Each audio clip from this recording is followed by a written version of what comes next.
Last class में हमने vector addition और सब्ट्रैक्शन के असाइनमेंट डिस्कस किए थे। यस सर, कुछ क्वेश्चंस अनसॉल्व थे अच्छा। सर। 36 वाला, फिर सर वो पॉलीगॉन लॉज वाले पॉलीगन, जो। हाँ हाँ वो हाँ पॉलीगन सर, वो वाला। वाला। एक यस। मिनट, ठीक है ठीक है। चलो वहीं से स्टार्ट करते हैं। मैं एक बता देता हूँ एज अ नोट, उसको तुम लोग प्रॉब्लम सॉल्विंग में use करना।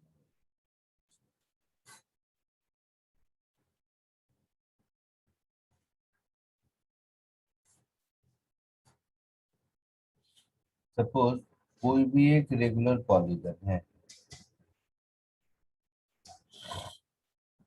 कोई भी हो सकता है, किसी भी नंबर ऑफ साइड्स का, 3 4 5 6 कुछ भी हो सकता है।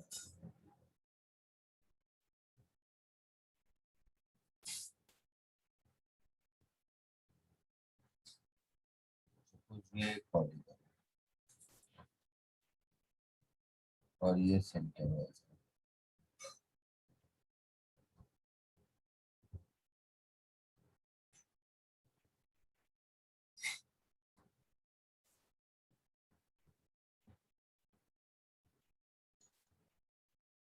इस पॉइंट को ओ कहते हैं। मान लो कहीं से स्टार्ट करें, यहाँ से स्टार्ट करते हैं, तो ये ए, ये बी, ये सी, डी, ई और एफ।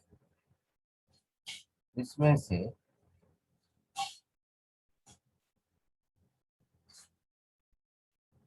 ये है ओ ए वेक्टर, ये है ओ बी वेक्टर, ये है O C vector, O D vector, ये हो गया O E vector, O F vector. हम लोग ए बी वेक्टर को, ध्यान से समझना, हम लोग ए बी वेक्टर को क्या लिख सकते हैं? ओ ए और ओ बी के टर्म में अगर लिखना चाहें तो वो भी मैंने सुना। ओ ए माइनस ओ बी, ऐसा लिखेंगे। यस। पक्का? Yes sir.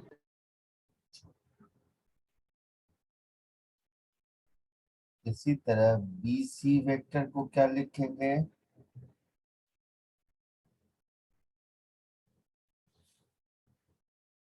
बताओ। वो भी minus O C. O B minus O. इसी तरह C D vector, D E vector, E F vector और एफ ए वेक्टर लिख सकते हैं। Yes sir. इन सबका सम 0 होगा। Yes sir. Yes sir.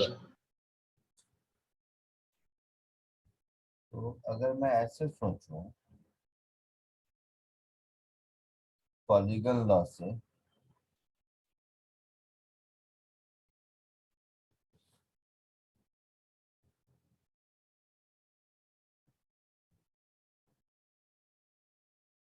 तो पॉलीगन लॉ का ये वाला आउटकम तो आपको मालूम है, A B plus B C plus C D plus D E plus E F plus F A, ये 0 होगा, है ना? इसको ऐसे देखो, ए बी को हमने लिख दिया O A minus O B, B C को लिख दिया O B minus O C, C D को लिख दिया O C minus O D, D E को लिख दिया O D minus O E, E F को लिख दिया O E minus O F, और एफ ए को लिख दिया ओ एफ माइनस ओ ए। अगर मैं ऐसे भी इसका सम करके देखूं तो जीरो ही आएगा। Yes sir. Yes sir. ये भी वही है, कोई नई चीज नहीं है ना। तो ये जो पॉलीगन लॉ में हम लोग वैसे कहते थे जीरो होगा, उसी को कहने का एक तरीका ये है। एक दूसरी प्रॉपर्टी जो मैं आपको सिखाना चाहता हूँ वो ये है, देखिए ध्यान, सब लोग ध्यान से देखना। O A plus O B plus O C plus O D plus O E plus O F, इसको ध्यान से देखो।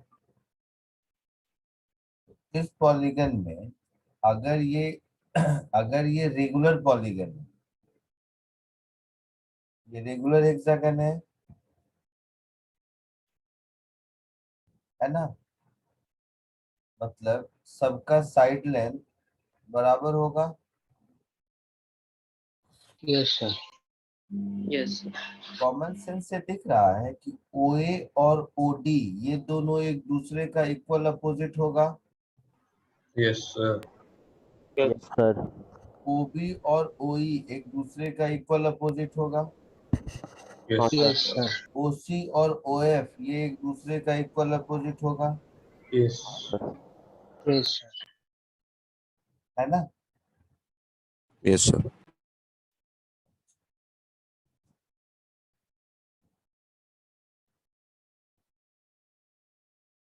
तो इसका सम जीरो होगा। yes sir. Yes sir. तो इसका सम भी जीरो होगा।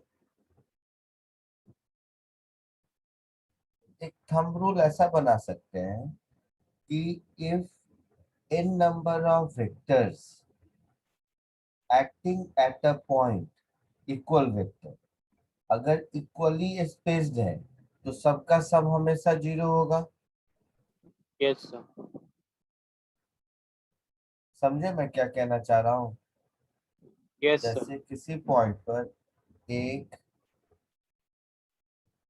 दो और तीन, तीनों इक्वली स्पेस्ड, मतलब 120 डिग्री, तीन के केस में 120 डिग्री 120 डिग्री है, तो सम जीरो होगा क्योंकि तीनों को मिला दो, तीनों के टिप को इक्विलैटरल ट्रायंगल बनेगा, सबका सम जो होगा वही ओ A plus O B plus. आई बात समझ में।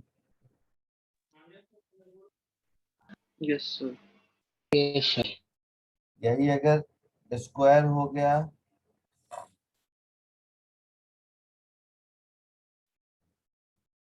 तो उस केस में ये 90 90 90 होगा, उसमें तो जीरो दिख ही रहा है आपको। yes sir. Equal and opposite. Hexagon अभी देखा,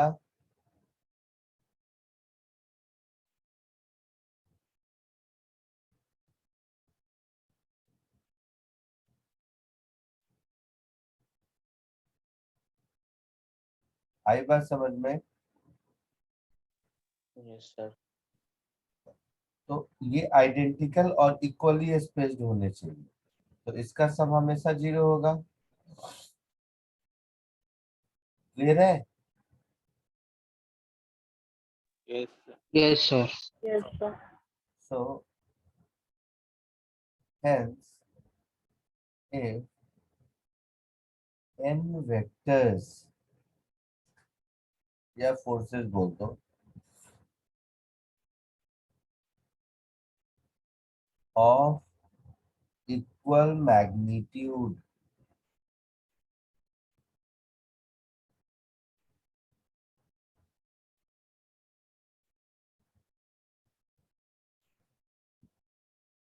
originating from a point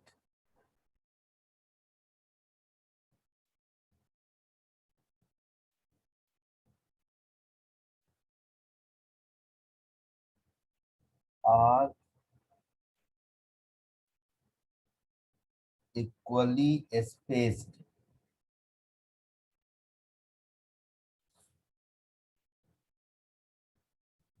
That is, angle between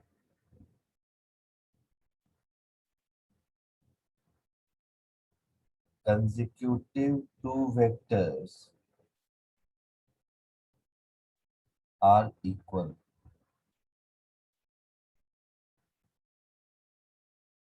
Then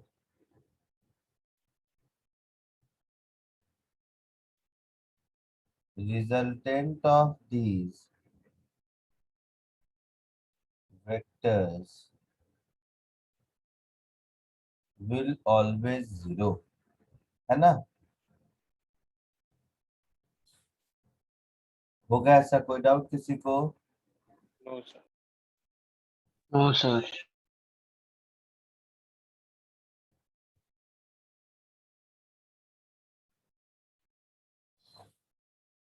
इसको पहले कॉपी कर फिर आगे बढ़ते हैं। तो इसके नेगेटिव सेंस में भी अगर डायरेक्शंस लेंगे सबके तो भी जीरो ही होगा ना? हाँ एक ही बात है, तो सब माइनस हो गया ना, तो भी zero ही होगा। जल्दी इसको कॉपी कर लो।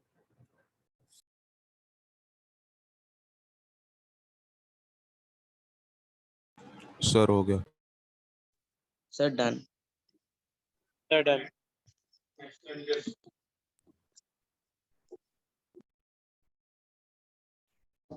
हो गया।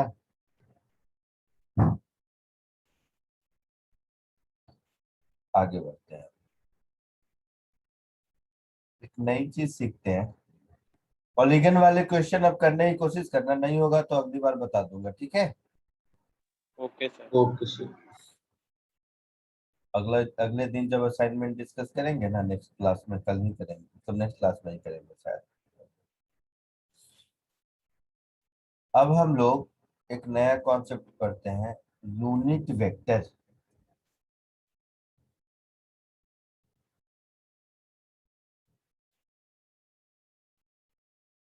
नाम सुना है? Yes sir. Yes, sir. क्या होता है? Sir, Y cap, J cap, magnitude K one cap. होता है, ऐसा काम डायरेक्शन मैग्नीट्यूड वन होता है, खाली डायरेक्शन दिखाता है।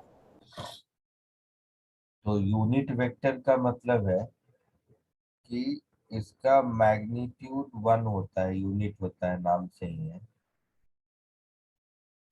इसका मैग्नीट्यूड वन होता है, वन यूनिट, और डायरेक्शन होता है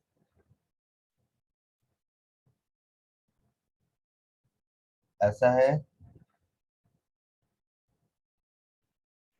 Yes.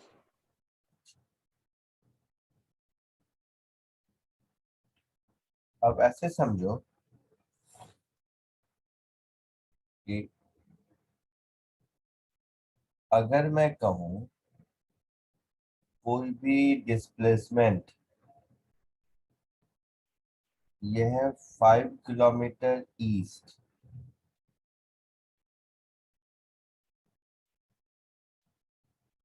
तो 5 किलोमीटर मैग्नीट्यूड हो गया, 5 किलोमीटर मैग्नीट्यूड हो गया, यस Yes, sir. और ये ईस्ट डायरेक्शन हो गया, है ना?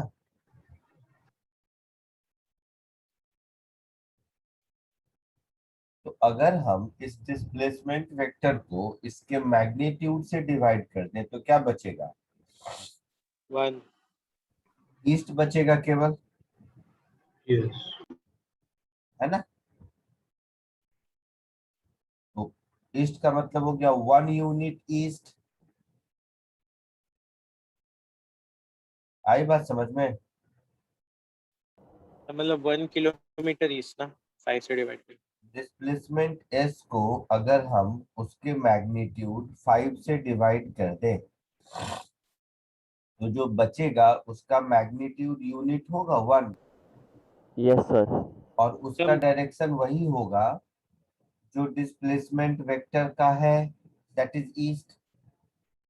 सर 1 किलोमीटर ईस्ट ना, मतलब सिर्फ ईस्ट नहीं रहेगा ना, 1 किलोमीटर ईस्ट रहेगा ना। तुम समझ नहीं रहे, मैं कह रहा हूँ मैग्नीट्यूड, किलोमीटर तो यूनिट हुआ, तो आई बात समझ में। Okay sir. तो यहाँ से एक कॉमन सेंस समझ में आता है, अगर हम किसी भी वेक्टर को उसके मैग्नीट्यूड से डिवाइड करते हैं तो हम लोगों को उस वेक्टर के अलोंग जो डायरेक्शन है वह मिलता है। तो ये ए के ऊपर जो ऐसा कैप वाला साइन है, इसको हम लोग प्रोनाउंस करेंगे यूनिट वेक्टर अलोंग ए। समझे? यस। इसको हम लोग प्रोनाउंस करेंगे यूनिट वेक्टर अलोंग ए। तो यहाँ से एक फॉर्मूला मिला, unit vector along any vector is vector divided by its magnitude. Yes. Yes sir. समझ गए? अच्छा नहीं सर, वो कैंसिल हो जाके 1 हो जाएगा और फिर डायरेक्शन तो पता ही है वैसा ना। So unit vector along A is vector A divided by its magnitude. Clear है? तो किसी भी वेक्टर को जब हम उसके मैग्नीट्यूड से डिवाइड कर देते हैं तो उस वेक्टर के अलोंग यूनिट वेक्टर मिलता है। कोई doubt? No sir. No, sir. फिर इसकी यूनिट नहीं होती है? यूनिट वेक्टर, यूनिट मतलब मैग्नीट्यूड, यूनिटी। हाँ सर, यूनिट कैंसिल हो जाती है ना। हाँ, केवल डायरेक्शन बताता है। तो यूनिट वेक्टर केवल और केवल डायरेक्शन बताता है। Yes sir. जैसे मान लो तुम कहीं गए तो तुम्हारे डिस्प्लेसमेंट को कोई कह सकता है यहाँ से 5 मीटर गए, स्टेशन से 10 मीटर गए, मतलब 1000 तरीका है एक ही मोशन को बताने का। लेकिन जैसे ज्योग्राफी में कुछ स्टैंडर्ड डायरेक्शन है, ईस्ट वेस्ट नॉर्थ साउथ, इन चारों को यूज करके ही कोई डिस्प्लेसमेंट बताते हैं। Yes sir. तो Yes, ये sir. जो चारों डायरेक्शन है, ईस्ट वेस्ट नॉर्थ साउथ, ये चारों डायरेक्शन यूनिवर्सली एक्सेप्टेड डायरेक्शन है, हर जगह यही यही यूज होता Yes. है ना। वैसे उसको हम लोग लोकली कुछ और भी बोल सकते हैं, जैसे कि वो गया 5 किलोमीटर टुवर्ड स्टेशन, ऐसा भी बोल देते हैं। तो ऐसा तब बोल देते हैं जब लोकली सबको पता है कि टुवर्ड स्टेशन का क्या मतलब है। ठीक है? Yes sir. तो Yes. Vector divided by its magnitude से जो डायरेक्शन मिलता है ये लोकली एक्सेप्टेबल है। जिसको वेक्टर ए का डायरेक्शन पता है उसी को ए कैप का डायरेक्शन पता चलेगा ना। जैसे मैंने एग्जांपल कहा कि जिसको मालूम है स्टेशन यहाँ किधर है, उसी वही वही समझ पाएगा 5 किलोमीटर टुवर्ड्स स्टेशन का मतलब, है ना। Yes sir. तो कोई भी डायरेक्शन को दो तरह से बताते हैं, एक तो लोकल लैंग्वेज में, और नहीं तो वो कि 5 kilometre 30 degree east of north, ऐसा कुछ। तो जैसे ज्योग्राफी में 4 स्टैंडर्ड नॉर्थ ईस्ट वेस्ट और साउथ, 4 स्टैंडर्ड डायरेक्शन है जो यूनिवर्सली एक्सेप्टेड है, ठीक वैसे ही वेक्टर में भी कुछ यूनिवर्सली एक्सेप्टेड डायरेक्शन होते हैं। ठीक है? Yes sir. वो क्या होते हैं अभी देखते हैं।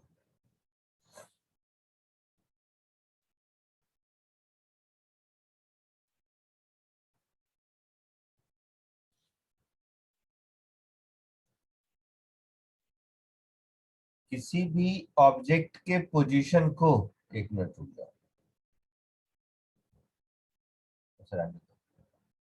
किसी भी ऑब्जेक्ट के पोजीशन को, अगर वो ऑब्जेक्ट हमारा एक प्लेन में है, जैसे मैं यहाँ बैठा हूँ, तो मैं कहूँ मैं डोर से 2 मीटर पर, तो डोर से 2 मीटर पर तो इनफाइनाइट डायरेक्शन है ना, केवल इतने इंफॉर्मेशन से मेरे पास पहुंच पाओगे क्या? No sir. No, sir.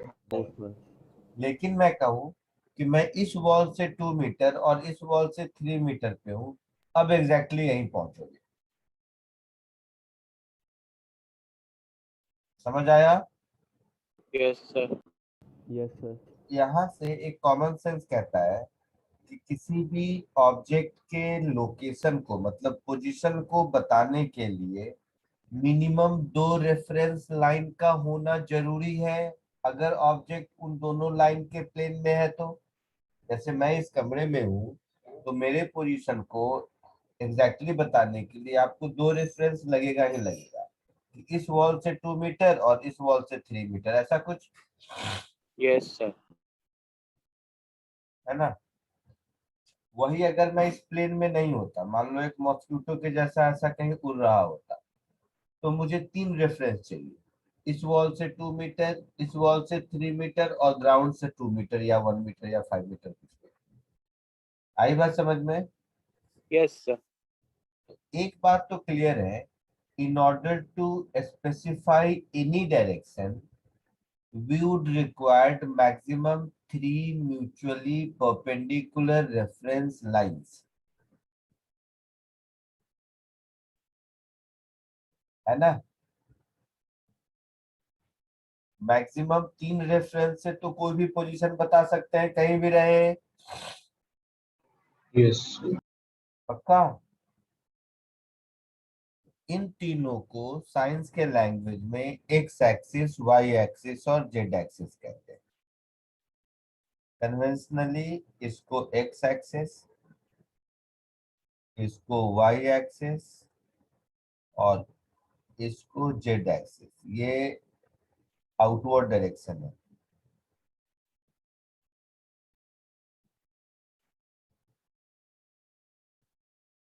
ये आउटवर्ड डायरेक्शन, इसको जेड एक्सिस कहते हैं। तो ये एक्सिस समझ आया सबको? Yes sir. एक्स एक्सिस के अलोंग जो यूनिट वेक्टर होता है उसको आई कैप कहते हैं। वाई एक्सिस के अलोंग जो यूनिट वेक्टर होता है उसको जे कैप कहते हैं, कन्वेंशन है, नाम रखा है इसको, कोई कुछ नहीं कर सकता। और जेड एक्सिस के अलोंग जो यूनिट वेक्टर होता है उसको के कैप कहते हैं।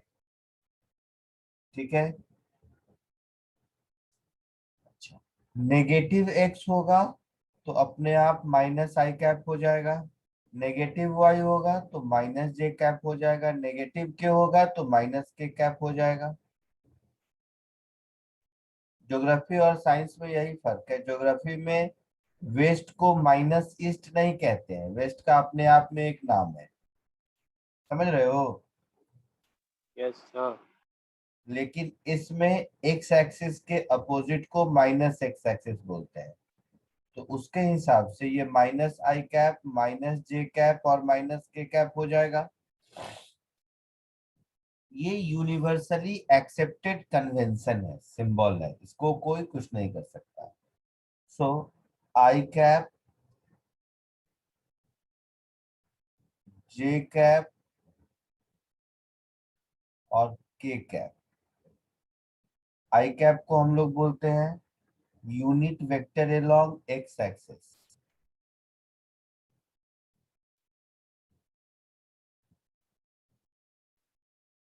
Unit vector along X axis. J cap को बोलते हैं unit vector along Y axis.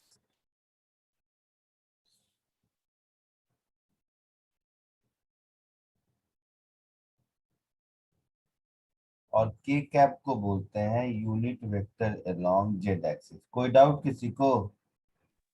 No sir. Common sense है। और इन तीनों को कंबाइन टुगेदर हम लोग बोलते हैं universal unit vectors.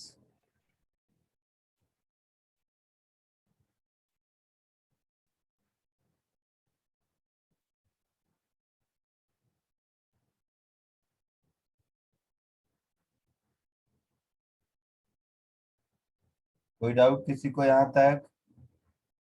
No sir. Copy करिए। सर यूनिट वेक्टर्स का मैग्नीट्यूड असल में नथिंग होना चाहिए ना sir?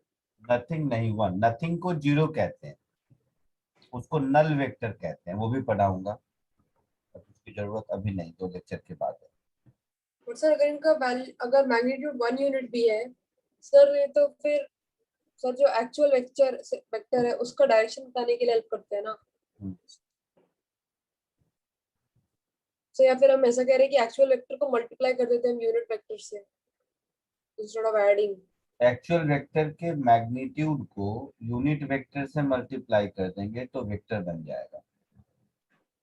Vector divided by its magnitude is called unit vector along that vector. Okay sir.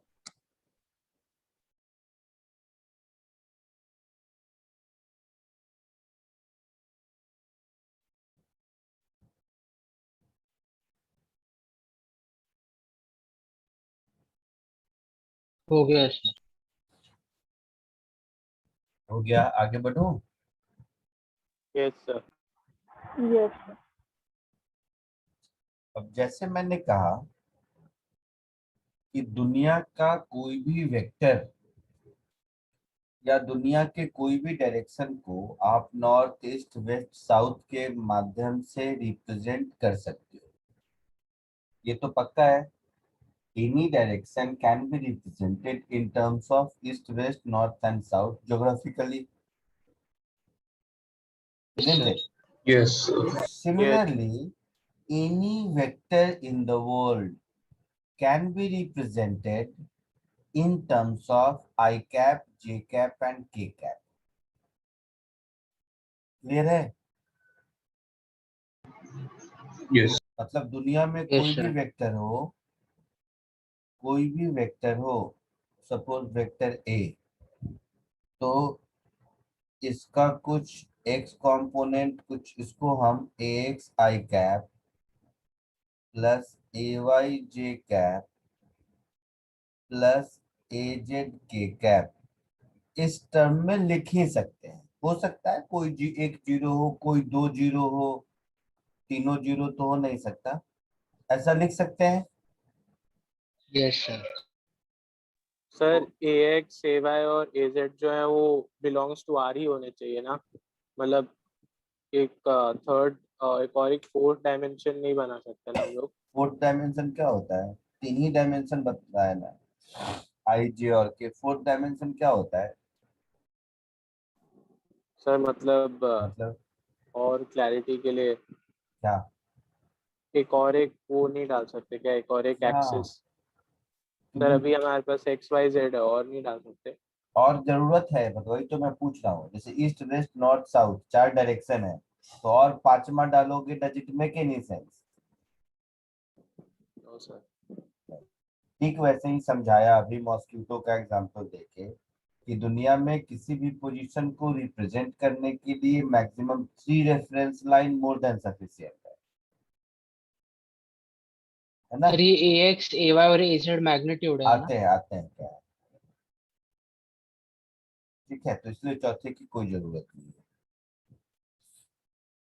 ये जो ax है, ay है और az है, ax को हम लोग बोलते हैं x कंपोनेंट ऑफ a,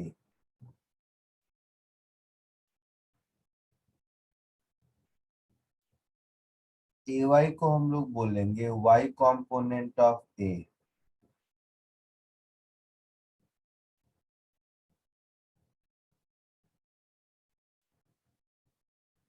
और az को हम लोग बोलेंगे z component of a।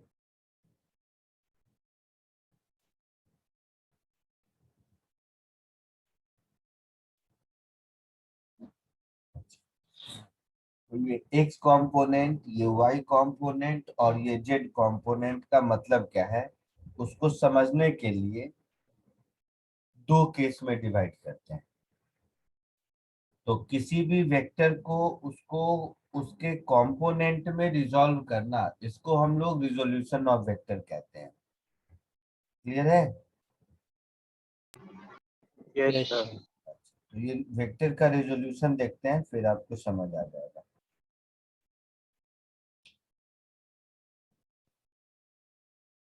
Resolution of a vector, तो जैसे मैंने आपको दो एग्जांपल दिया, पहला एग्जांपल दिया कि जब मैं इस रूम में बैठा हूं तब दो रेफरेंस लाइन से काम चल गया था। फिर मैंने बताया कि मैं अगर मॉस्क्यूटो हूँ, 3 डायमेंशनल स्पेस में हूँ, तो 3 रेफरेंस लाइन चाहिए होता है, बताया था अभी। Yes, तो sir. एक एक करके Yes. समझते हैं कि अगर हमारा वेक्टर एक ही प्लेन में है तब, और उसके बाद अगर वो 3 डायमेंशनल प्लेन में है तब। सो केस 1 लिखना मत, पहले ध्यान से समझ लो। व्हेन अ वेक्टर इज इन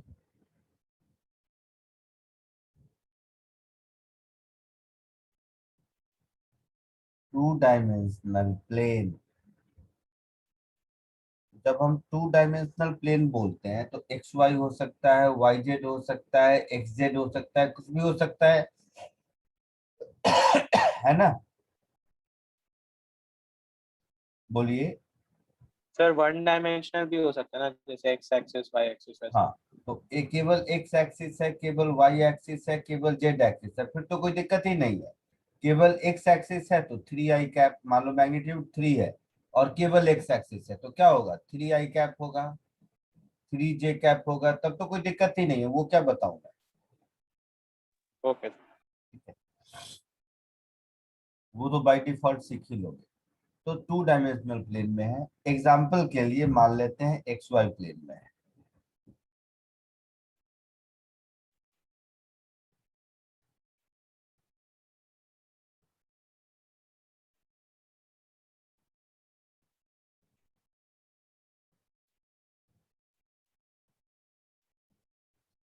सब देखो, तो एक्स वाई प्लेन में एक वेक्टर है,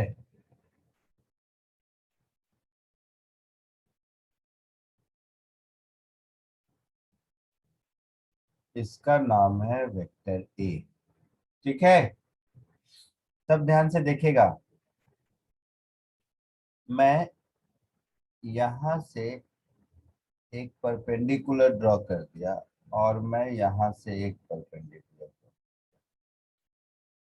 ये है एक्स एक्सिस, ये है वाई एक्सिस, ठीक है। Yes sir. ध्यान से देखना, ये इंपॉर्टेंट है। तो अब मैं इसी को ऐसा कह सकता हूं कि ये जो वेक्टर ए है, एक्चुअल में ये रेड वाले दो वेक्टर जो दिख रहे हैं इसी का सम है, पैरेललोग्राम लॉ से। Yes sir. Yes, sir. तो इसका एक्स एक्सिस में जो कंपोनेंट है वो है ए एक्स, लेंथ है, मैग्नीट्यूड है उसका, और जो वाई एक्सिस में कंपोनेंट है वो है ए वाई। क्लियर है? Yes sir. Yes, sir. तो यहाँ से पहली बात आप खुद बता सकते हैं कि vector A is nothing but A X I cap plus A Y J cap, बता सकते हैं। Yes sir. Yes, sir. अगर ये एंगल थीटा है तो आपको दिख रहा होगा कि cos theta is A X upon mod A, है ना? और ये थीटा है यस तो सर। ये 90 minus theta, and cos 90 minus theta is A Y upon mod A, दिख रहा है? Yes sir. Yes, sir. तो यहाँ से एक और रिजल्ट दिखा कि A X is nothing but mod A cos theta, A Y is nothing but mod A, तुम कहोगे साइन थीटा लिख दीजिएगा, बट मैं जानबूझ के नहीं लिख रहा हूँ, 90 माइनस थीटा विच इज, चलो, eventually equal to mod A sine theta. Yes sir. तो यहाँ से एक कॉमन सेंस दिख रहा है कि किसी भी वेक्टर का किसी भी डायरेक्शन में कंपोनेंट वेक्टर का magnitude multiplied by cos of angle between them. Yes sir. आई बात समझ में? Yes sir.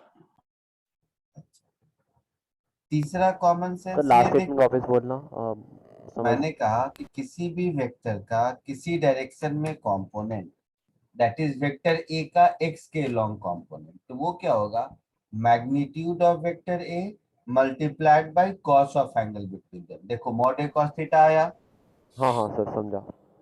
ए का कंपोनेंट y के long magnitude of vector A multiplied by cos of angle between them that is cos 90 minus theta. आया समझ में? Yes sir समझा। इसी राइट एंगल ट्रायंगल में देखोगे तो मॉड ए, इसी राइट एंगल ट्रायंगल में देखोगे तो ऐसा कह सकते हो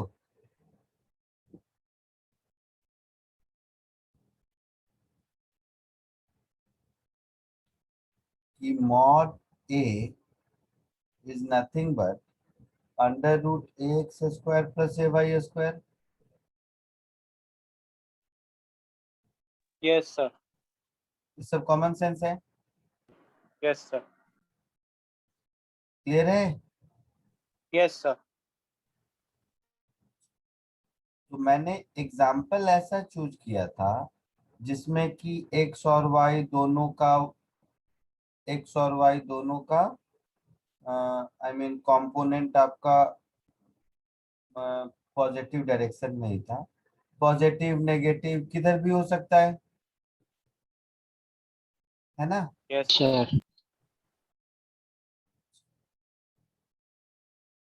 तो इसको पहले कॉपी कर लो फिर आगे बढ़ते हैं।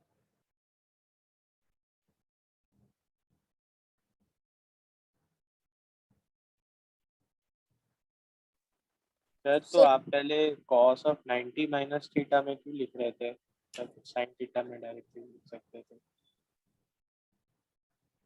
सर मैं इसके ऊपर हूँ सर, इसके ऊपर एक और जो आपने सेंटेंस लिखाया था वो भी नहीं लिखा है। नहीं लिखा था?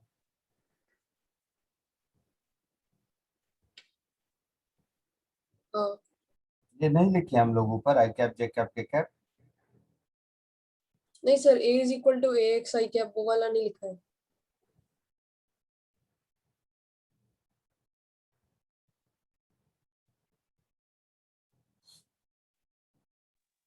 सर cos 90 माइनस थीटा को डायरेक्टली हम लोग साइन थीटा उससे पहले ही रिप्रेजेंट कर सकते थे ना। अरे फिर जनरल रूल में क्या बताता है? वो तो इसलिए बताया कि किसी भी वेक्टर का किसी भी डायरेक्शन में कंपोनेंट वेक्टर का magnitude multiplied by cos of angle between them, इसके लिए लिखा, वैसा दोनों कॉस कॉस में रहने दिया। सर जनरल रूल है वो। Okay sir.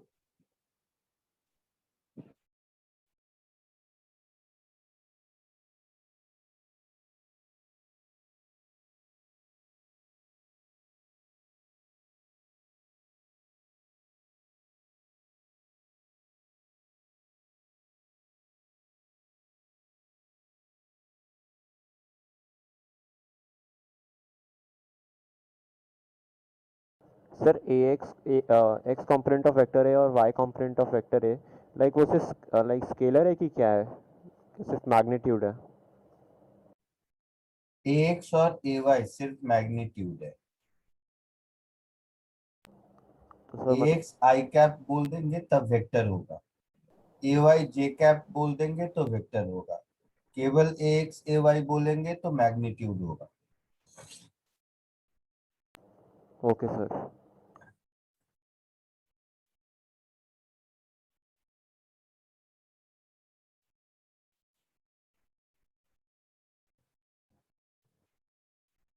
हो गया, आगे बढ़ो। Yes, sir. Yes, sir. Yes.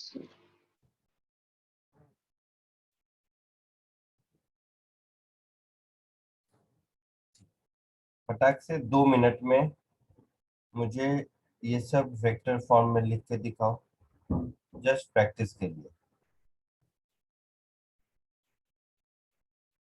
ये ए बी सी डी दिख रहा है, yes sir.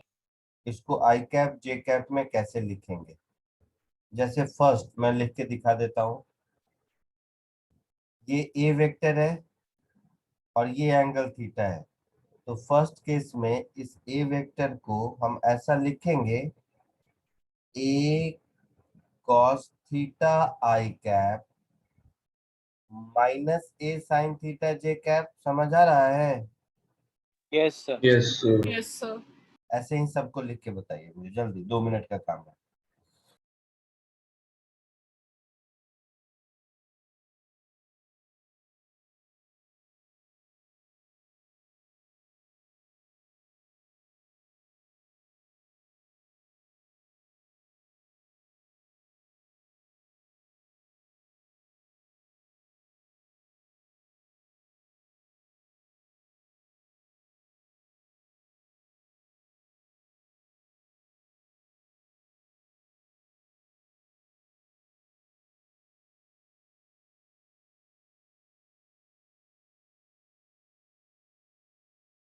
Sir, done. Done, sir. Done sir.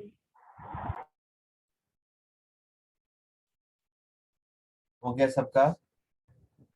Sir 1 minute sir. Second को लिखेंगे, ए सेकेंड को क्या लिखेंगे बताओ? ए sine theta I A cap sin plus theta ए अच्छा। कॉस थीटा जे का। ए साइन थीटा आई कैप प्लस ए कॉस थीटा जी कैप। कोई दिक्कत नहीं किसी को? थर्ड को क्या लिखेंगे? माइनस ए कॉस थीटा आई कैप प्लस ए साइन थीटा जे कैप। हाँ या ना? Yes, sir. फोर्थ को क्या लिखेंगे? माइनस ए cos थीटा माइनस ए माइनस ए sin थीटा जे। माइनस ए साइन थीटा आई कैप साइन थीटा आई कैप माइनस ए कॉस थीटा जे कैप। माइनस ए cos theta जे cap. Common sense है? Yes. Yes तो ये कहानी हो गई जब sir vector 1 minute sir, copy जब करना vector last आपका वाला। एक्स वाई प्लेन में है। वेक्टर 3 डायमेंशनल प्लेन में भी हो सकता है ना? Yes. जब 3 डायमेंशनल प्लेन में हो तो उसको कैसे लिखते हैं?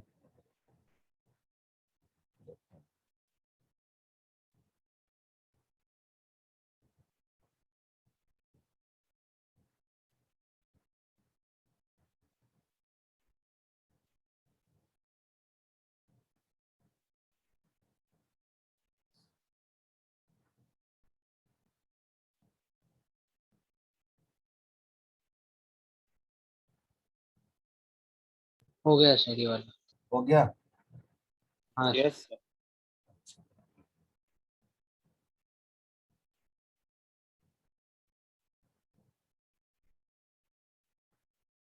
अब आएगा case 2।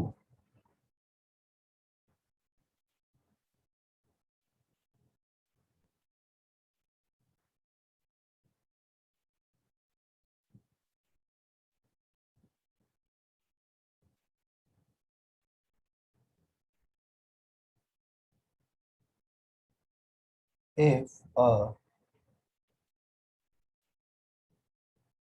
vector is a 3 dimensional plane, तो 3 डायमेंशनल प्लेन का मतलब समझता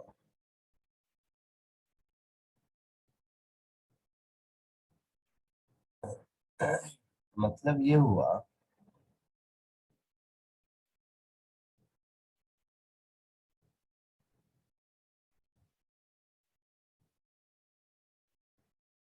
ये है एक्स एक्सिस, ये है वाई एक्सिस और ये है जेड एक्सिस।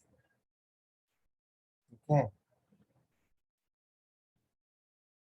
ये जेड एक्सिस का मतलब है कि एक्स वाई प्लेन पर परपेंडिकुलर है। समझ रहे हो? Yes sir.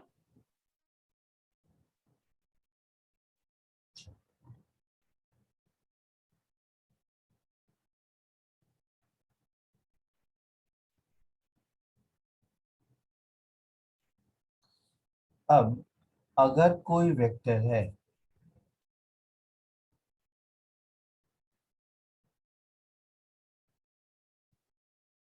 अगर कोई वेक्टर है ऐसा, सब ध्यान से समझो, इस बात को विजुलाइज कर लिए तो मेरा काम खत्म। अगर कोई वेक्टर है ऐसा जो x से अल्फा एंगल बना रहा है और y से, अगर एक्स वाई प्लेन में है तभी y से 90 माइनस अल्फा बनाएगा, नहीं तो y से कोई भी एंगल बना सकता है। Yes yes sir. सर। और z से कोई भी एंगल बना सकता है। समझ आया कि यस नहीं? Yes, yes sir. पक्का? नहीं सर, ये नहीं समझ आया। सर वो बीटा से समझ थोड़ा। हाँ बिल्कुल बिल्कुल।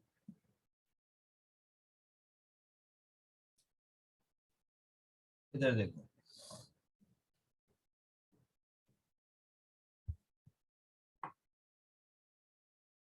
ये मेरे पास 3 पेन है, पहले 2 पेन है, ये समझो, ये 2 पेन है, ये एक्स एक्सिस, ये वाई एक्सिस, ठीक है, दिख रहा है सबको?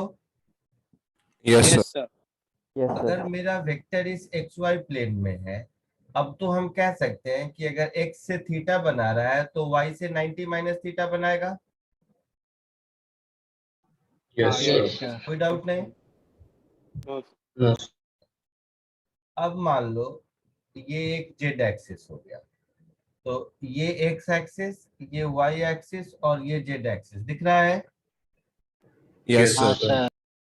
वेक्टर यहाँ है कहीं, तो ये vector x axis, y axis और जेड एक्सिस तीनों से इंडिपेंडेंटली एंगल बना रहा है। यस Yes, सर। sir. एक्स Yes, से sir. जो अल्फा एंगल बना रहा है उसका वाई से कोई लेना देना नहीं है, No, sir. नहीं सर। No, sir. जेड से कोई लेना देना नहीं है, नो सर। तो नो ये सर। एक्स वाई और जेड तीनों से इंडिपेंडेंटली अल्फा बीटा और गामा एंगल बना रहा है। Yes sir. Yes. Yes sir. कोई डाउट नहीं? No no sir. Sir. No sir. पक्का? यस। Yes sir. Yes. इस केस में अगर ये वेक्टर ए है तो इस वेक्टर के 3 कंपोनेंट होंगे। पहली बात तो ये, कौन सा? तो अगर ये वेक्टर ए है तो इसका कुछ x कंपोनेंट होगा, कुछ y कंपोनेंट होगा और कुछ z कंपोनेंट होगा, ठीक है? Yes yes sir. x component के लिए x से परपेंडिकुलर ड्रॉ करेंगे, x यस एक्सिस पर परपेंडिकुलर ड्रॉ करेंगे, यस। तो ये मेरा x component that is ax हो जाएगा। y एक्सिस पर परपेंडिकुलर ड्रॉ करेंगे तो ये हमारा ay हो जाएगा। दिखा पाना मुश्किल है बट कोशिश करता हूं। अगर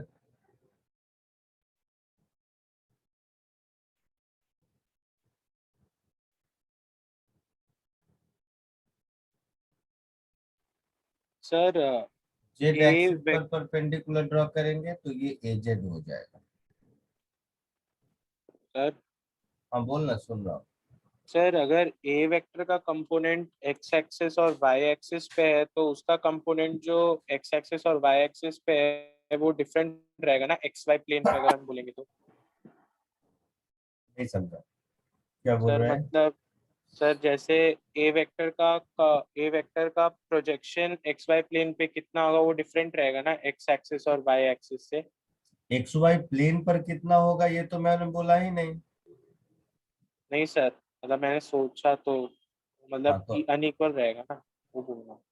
क्या अनइक्वल रहेगा? प्लेन पर तो एक ही प्रोजेक्शन रहेगा ना, प्लेन पर क्या अनइक्वल रहेगा? सर तो टोटल सम रहेगा ना ए एक्स और ए वाई का। हाँ, तो ax हमारा होगा x कंपोनेंट,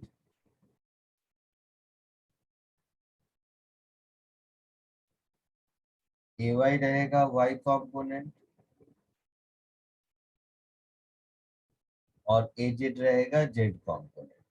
अगर az 0 है तो ये हमारा इससे पहले वाला केस हो गया, है ना। Yes. ay 0 है मतलब ऑब्जेक्ट एक्स जेड प्लेन में है, ax 0 है मतलब object y Yes. Z plane में है। कॉमन सेंस है ये सब। Yes, sir. अब दूसरा कॉमन सेंस देखो, ax की value similarly mod a cos alpha होगा, Yes, sir. Yes sir. ay की value mod a cos beta होगा, Yes, sir. az की value mod a cos gamma होगा। Yes, sir. तो Yes. देखो पिछली बार ये जो मैं कर रहा था कि उसको cos 90 माइनस थीटा लिख रहा था, इसीलिए यहाँ से भी एक थंब रूल दिखता है कि किसी भी वेक्टर का किसी भी डायरेक्शन में component vector multiplied by magnitude of I mean cos of angle between them, है ना। Yes, sir. यहाँ तक कोई दिक्कत? No, sir. No sir. तो यहाँ से हम ये भी कह, अच्छा साथ ही साथ जो मैग्नीट्यूड ऑफ ए होगा ये under root X square plus A Y square plus A Z square होगा। सर ये नहीं समझा।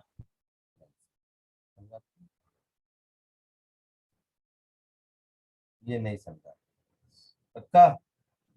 सर क्यूब बनाकर समझ सकते हैं हाँ, डायग्राम। क्यूब, वही मैं क्यूब बना रहा था। अगर नहीं समझा तो मैं क्यूब बना देता हूँ, अब आप समझ जाएंगे। जैसे एक ही प्लेन में होता था तो मैं पैरेललोग्राम बनाया था, तो आप समझ गए थे x square plus A Y square is a square. Yes sir. देखिए वैसे ही आप, मैं क्यूब अगर बना दूं तो आप समझ जाएंगे कैसे। देखिए क्यूब, क्यूबॉइड, जो भी कह दो, सर इसमें 2 बार पाइथागोरस लगे। 2 बार पाइथागोरस।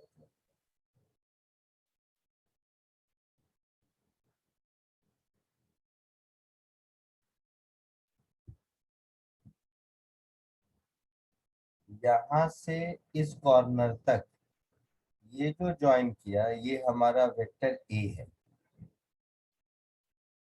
ठीक हाँ है। सर। और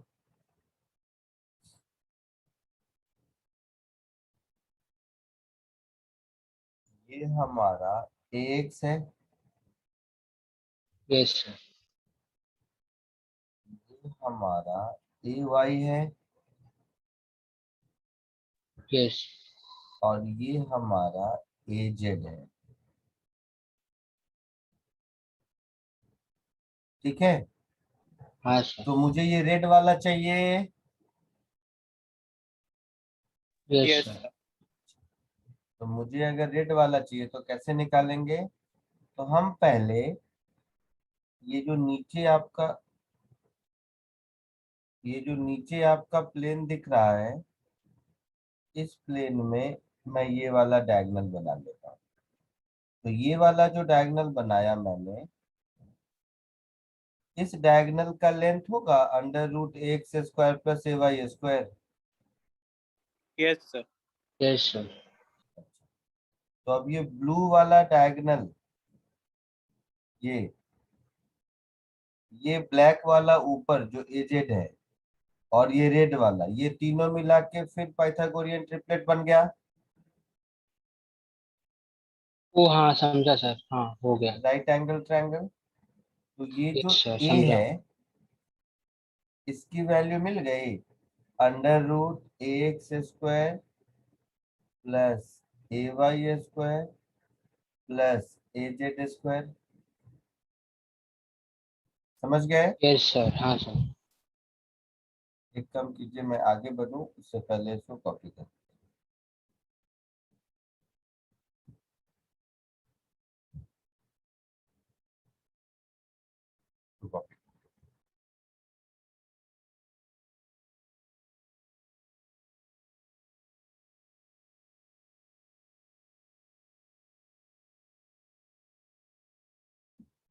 हो गया? Yes sir. आगे बढ़ो। Yes sir. Yes. सर एक आगे बढ़ो। मिनट।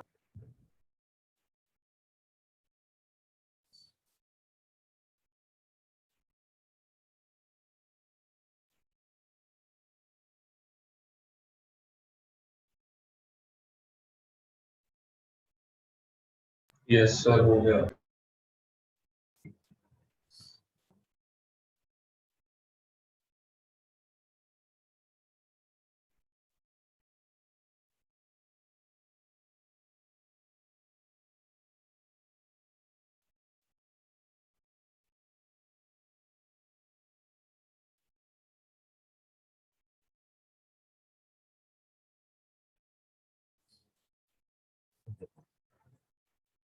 अभी अभी हमने देखा कि cos अल्फा इसको लिख सकते हैं x कॉम्पोनेंट अपॉन मॉड ए, लिख यस सर। सकते हैं। cos बीटा इसको लिख सकते हैं y कॉम्पोनेंट का magnitude upon mod A. cos gamma इसको लिख सकते हैं z कॉम्पोनेंट का मैग्नीट्यूड अपॉन मॉड ए, ऐसा लिख सकते हैं। इन तीनों को कंबाइन टुगेदर हम लोग बोलते हैं direction cosines of a vector, नाम है इसका।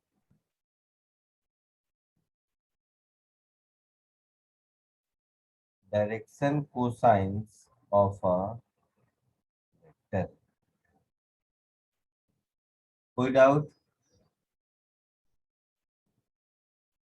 No sir.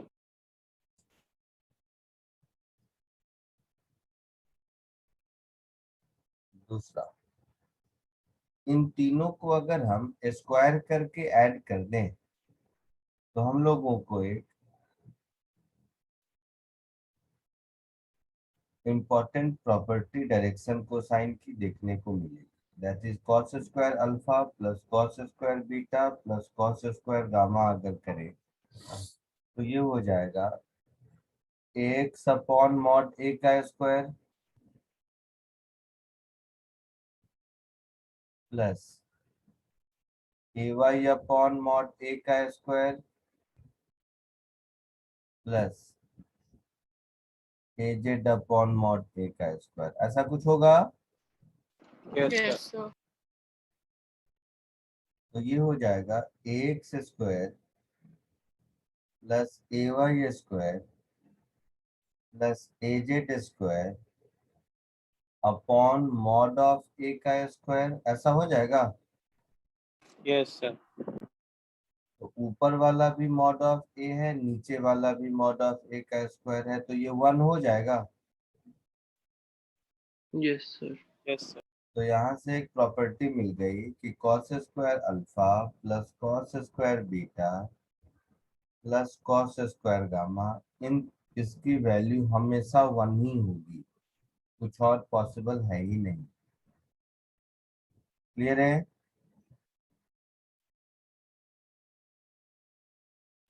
है ना?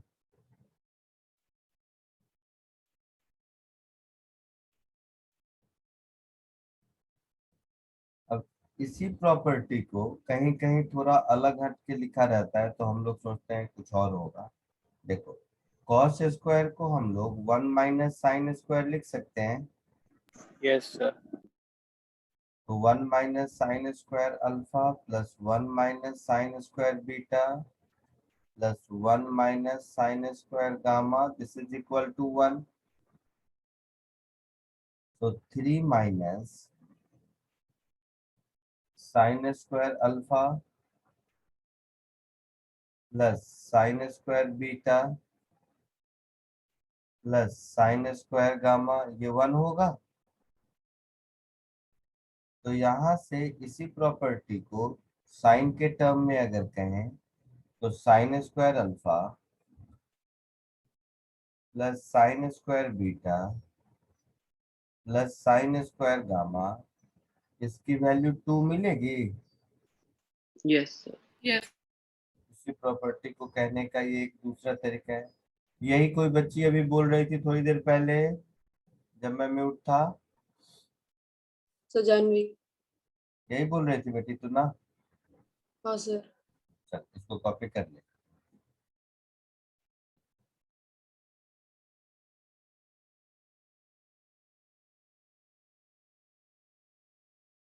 हो गया? Yes Yes, sir. Yes sir. Yes sir. बोलोगे फिर, मैं बैठा हूँ। चलो अब इसकी प्रैक्टिस करते हैं। प्रैक्टिस मतलब एक क्वेश्चन ये करने की कोशिश करो।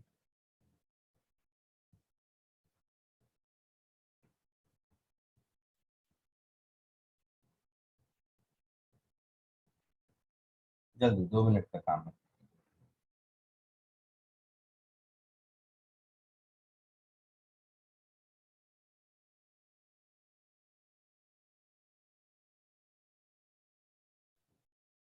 आया कुछ? सर होने को है। इक्विलिब्रियम मतलब F1, F2 और F3 तीनों का सम 0 होना चाहिए। Yes sir. Yes sir. लिखा भी है क्वेश्चन में, net force is equal to 0। तो तीनों को ऐड करोगे तो 6A माइनस 8B प्लस 26, ये आई कैप आएगा। हाँ सर। Yes sir. हाँ। Minus 8A plus 3B plus 19, ये जे कैप आएगा। This should be equal to 0। Yes sir. तो नेट फोर्स अगर 0 है मतलब इंडिविजुअली ये भी 0 है और इंडिविजुअली ये भी 0 है ना? Yes sir. Yes.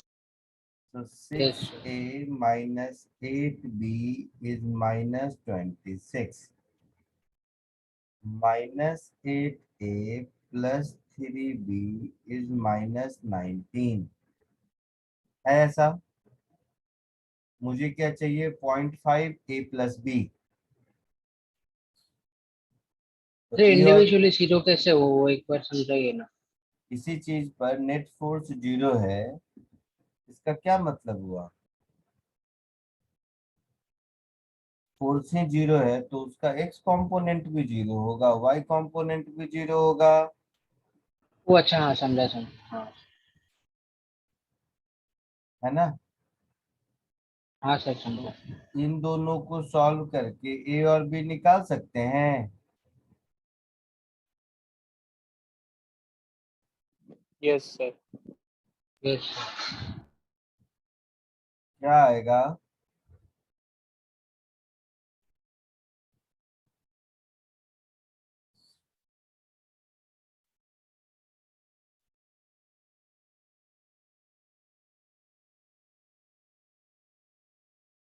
Simultaneous equation solve करने तो आता होगा ना? Sir, A is equal yes to 5, B is equal to 7. A is 5. 5, B is 7, ऐसा? Yes.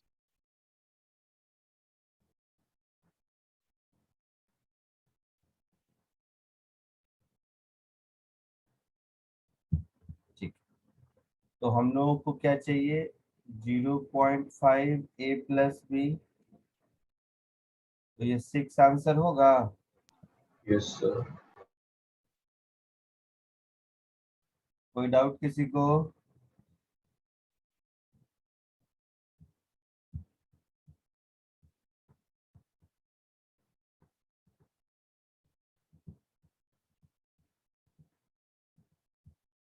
बोलो। No sir. अब जो क्वेश्चन देता हूँ इसको थोड़ा दिमाग लगा के करना।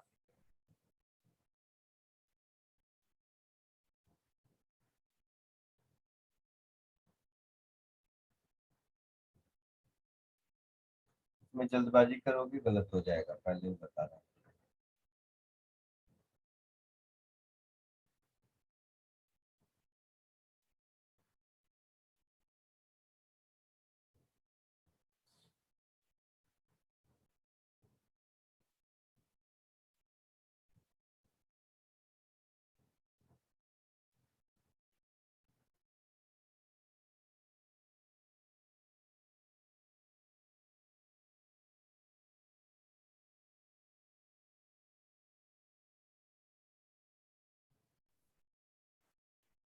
आया कुछ?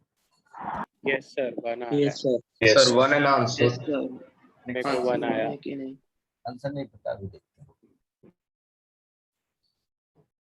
देखो आंसर आ गया 1। ऐसे समझो,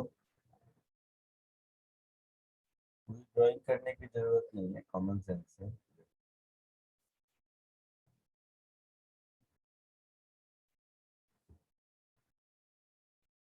ये पोजीशन है, ये इनिशियल पोजीशन है पार्टिकल का, यस जो R1 दिया हुआ है ना। Yes. Yes sir.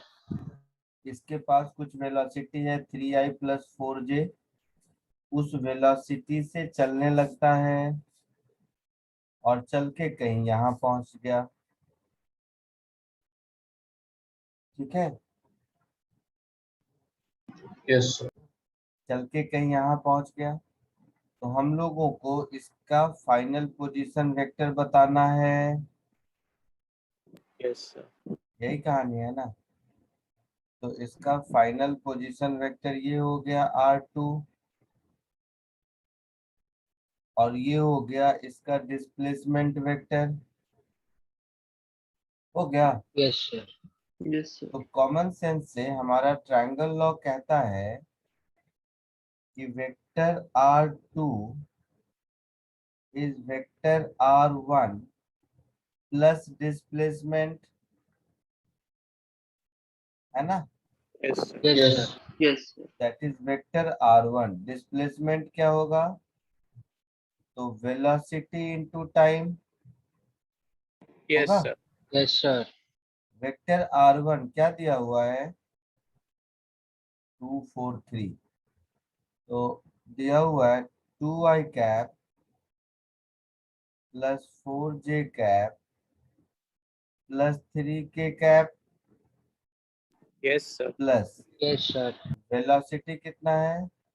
3i + 4j और टाइम 2 सेकेंड। तो 3i cap plus 4j cap velocity हो गया और टाइम 2 सेकेंड्स हो गया। तो 3, एक बार लिख देता हूँ। सो 2i cap plus 4j cap plus 3k cap, इसमें मुझे ऐड कर देना है 6i cap plus 8j cap. Yes sir. तो ये हो गया 6 + 2 8i cap plus 12j cap plus 3k cap. ये R2 हो गया। आई बात समझ में? Yes sir. तो B - A - C चाहिए। तो क्वेश्चन के हिसाब से ये A है, ये B है और ये C है।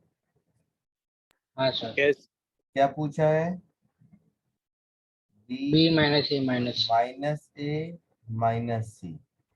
तो 12 - 8 - 3 1 आंसर है। Yes, yes sir. सर। हाँ यही सर आया। आ गया। आया था 1। Yes, sir. Yes sir. Yes sir. सबको हो गया था। Yes sir. यस। आगे बढ़ो। Yes sir.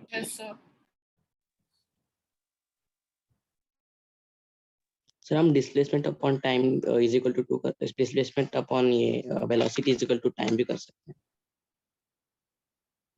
क्या किया मैंने? नहीं माइनस करके फिर divided by 3i cap plus 4j cap is equal to 2।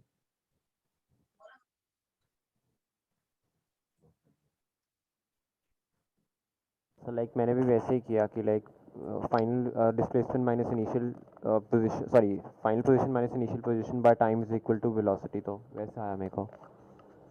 तो उसमें और इसमें क्या फर्क? कोई अलग मेथड हो गया ये, नहीं ना? नहीं सर, बस आपने उसको थोड़ा और लाइक मल्टीप्लाई करके किया, बस सेम ही है। +3 लिखो, 3+2 लिखो, एक ही बात है। मेथड दूसरा तब होता है जब तुम कहते कि मैंने इसको वेक्टर से नहीं किसी और मेथड से सॉल्व किया, तो हम कहते चलो दूसरा मेथड है। एनीवे चलो इसको कोशिश करो। सिमिलर है।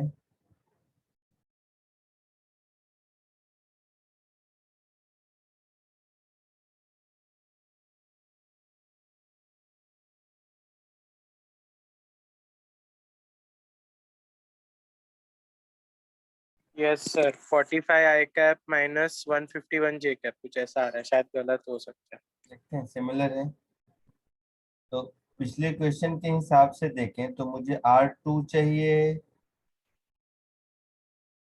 तो ये क्या होगा, initial position plus displacement. Yes sir. अच्छा ध्यान से देखना सब, ये थोड़ा सा इम्पोर्टेंट है।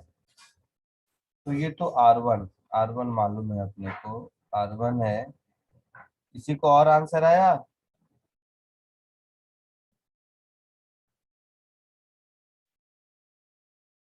R1 होगा 3i cap minus 7j cap. Yes sir. Yes. अब सब ध्यान से देख जो मैं कह रहा हूँ, जो डिस्प्लेसमेंट होगा वो तो होगा velocity vector into time. Yes sir. Velocity vector कितना है?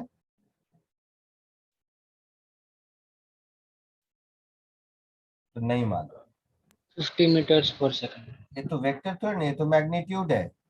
Sir 7 I cap minus 49 24 J cap. नहीं सुनो, 49 ये कैप सब माइनस सब चुपचाप सुनो, सबको आता है फिर भी सुनो।